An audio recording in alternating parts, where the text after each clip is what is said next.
नवम विषय भूगोल अर्थनीति प्रसंग भारतर प्राकृतिक विभाग। मु श्री देवी प्रसाद आचार्य प्रांत भूगोल प्रमुख। आज आमे एही क्लास रे भारतर प्राकृतिक विभाग गुड़िक आलोचना करिबा। भूमि रूप ढालू एवं उच्चता भित्तिरे भारत को मुख्यतः 6 गोटी प्राकृतिक विभाग रे विभक्त कराइछि। एक रहला उत्तरस्थ पर्वतमाला, 2 रहला उत्तरस्थ विशाल समतल भूमि, 3 रहला उपद्वीपीय मालभूमि, 4 रहला भारतीय विशाल मरुभूमि अंचल, 5 रहला उपकूलवर्ती समतल भूमि, 6 रहला द्वीपपुंज। आज आमे एही क्लास रे उत्तरस्थ पर्वतमाला विषय रे आलोचना करिबा। उत्तरस्थ पर्वतमालार प्रश्न गुड़िक पूरापूरी उत्तरस्थ पर्वतमाला को नहीं आसे नाही। एहार केमिति प्रश्न आसे 4 मार्किया प्रश्न ना शिवालिक विषय रे आलोचना कर, हिमाद्री विषय रे आलोचना कर, हिमाचल विषय रे आलोचना कर, हिमालयर पूर्व पश्चिम विभाजन नहीं कि आलोचना कर। आमे एबे पाठ को जिबा। भारतर भौतिक मानचित्र को लक्ष्य कले आमे देखिबा को पाइबा जे अनेक गुड़िए पर्वत श्रेणी आम देशर उत्तर सीमारे पूर्व पश्चिम होइकि लंबी रहिछन्ति। एहा पश्चिम रे पामीर मालभूमि ठारू पूर्व दिगरे मियांमार सीमा पर्यंत विस्तृत। एहार आकार एक चाप सदृश एवं दैर्घ्य प्राय 3600 किलोमीटर। उक्त पर्वतमाला प्रस्थ स्थल विशेष अरुणाचल प्रदेश रे 150 किलोमीटर एवं काश्मीर ठारे यह 400 किलोमीटर होता है। पामीर मालभूमि ठारू काश्मीर अंतर्गत सिंधु नदी पर्यंत लंबी पर्वतमाला को काराकोरम पर्वत श्रेणी और सिंधु नदी और ब्रह्मपुत्र नदी मध्य लंबी पर्वतमाला को हिमालय पर्वत श्रेणी बेली कहा जाए।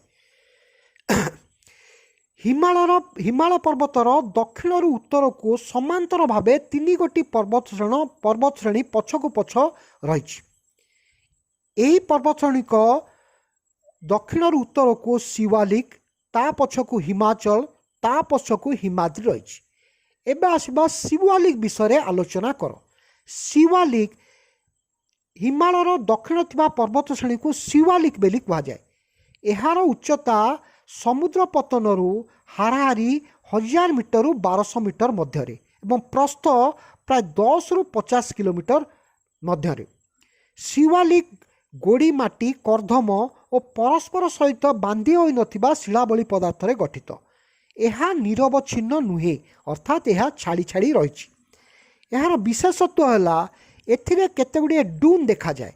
एथिरे अनेक संकीर्ण उपत्यका मान देखा मिले। यह गुड़ी को डून बेली कहा जाए। डेराडून यही भली एक उपत्यकार अवस्थित। कोटिली डून, पाटिली डून आदि अन्य 2टी स्थान मध्य यार अंतर्गत। एबे आसीबा हिमाचल विषय आलोचना कर। शिवालिक ठीक उत्तर को बा पछकु अवस्थित पर्वतश्रेणी नाम मध्य हिमालय बा हिमाचल। एहार हाराहारी उच्चता समुद्र पतनरू 4000 रु 4500 मीटर एवं प्रस्थ प्राय 80 किलोमीटर। हिमाचल ढालुरे अरण्य और अनेक चारण भूमि अवस्थित। झरण, जलप्रपात, असंख्य छोट छोट नदी एहार संकीर्ण उपत्यका मानकर प्रवाहित होई अत्यंत सुंदर और मनोरम दृश्य सृष्टि करछन्ति। हिमालयर शीतल जलवायु और मनोमुग्धकर प्राकृतिक दृश्यावली जोगु यह पर्यटक मानक आकर्षित करे। यह गोटे गोटे हिल स्टेशन। काश्मीर उपत्यका, कांग्रा और कुल्लू उपत्यका हिमाचल अंशविशेष। डेलहाउसी, धर्मशाला, शिमला, मसूरी, नैनीताल और दार्जिलिंग आदि पार्वत्य सहर यार अंतर्गत। एगुड़ी को शैल निवास बोली कहा जाए। एठाकू लोक मैंने छुट्टी बुली आसती यही सब स्थान को। भारतर भौतिक मानचित्र रे आमे जति देखिबा डेलहाउसी, धर्मशाला, शिमला हिमाचल प्रदेश रही। मसूरी, नैनीताल उत्तराखंड अवस्थित, दार्जिलिंग पश्चिमबंग रे रही। पीर पांजाल, धौलाधर एवं महाभारत पर्वतश्रेणी हिमाचल मुख्य पर्वतश्रेणी। एबे आसीबा हिमाद्री विषय आलोचना कर। हिमाद्री हिमालयर सर्वोच्च पर्वत श्रेणी। यार सर्वोच्च हिमालय कहुए। हिमाद्री हाराहारी उच्चता 6000 मीटर अधिक। पृथ्वीर अनेक अत्युच्च पर्वत शृंग हिमाद्री अवस्थित तन्मध्यरु केतेक 8000 मीटर अधिक उच्चता विशिष्ट अटंती। नेपाल अंतर्गत हिमालयर अवस्थित एभरेस्ट शृंग पृथ्वीर सर्वोच्च शृंग अटे। यह आम पड़ोशी देश नेपाल अवस्थित। यार उच्चता समुद्र पतन 8848 मीटर।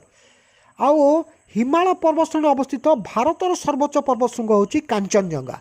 यार उच्चता समुद्र पतन 8598 मीटर उच्च अटे। नंगा पर्वत, अन्नपूर्णा, नंदा देवी आउ केते गुड़िए पर्वत शृंग अटंती। यही पर्वत शृंग गुड़िक वर्ष सारा बरफावृत रही। एबे आसीबा हिमालयर पूर्वर पश्चिम को विभाजन विषय आम पढ़ा। यही पश्चिम पूर्व को विभाजन दुईटी लेखाएं नदी उपत्यका द्वारा सीमाबद्ध। सिंधु नदी और सतलेज नदी मध्यवर्ती हिमालय को पंजाब हिमालय बोली कहा जाए। सेहीपरि सतलेज और काली नदी आमर नेपाल पश्चिम सीमा को लगी रही है। सतलेज और काली नदी मध्य हिमालय अंश को कुमाइन हिमालय, काली आ तीस्ता नदी सिक्किम रे रही। काली नदी तीस्ता नदी मध्यस्थ भाग को नेपाल हिमालय एवं तीस्ता और दिहांग नदी जहाँ को ब्रह्मपुत्र नदी बोली कहुच्छी हिमालय को आम आसाम हिमालय बोली कहुए।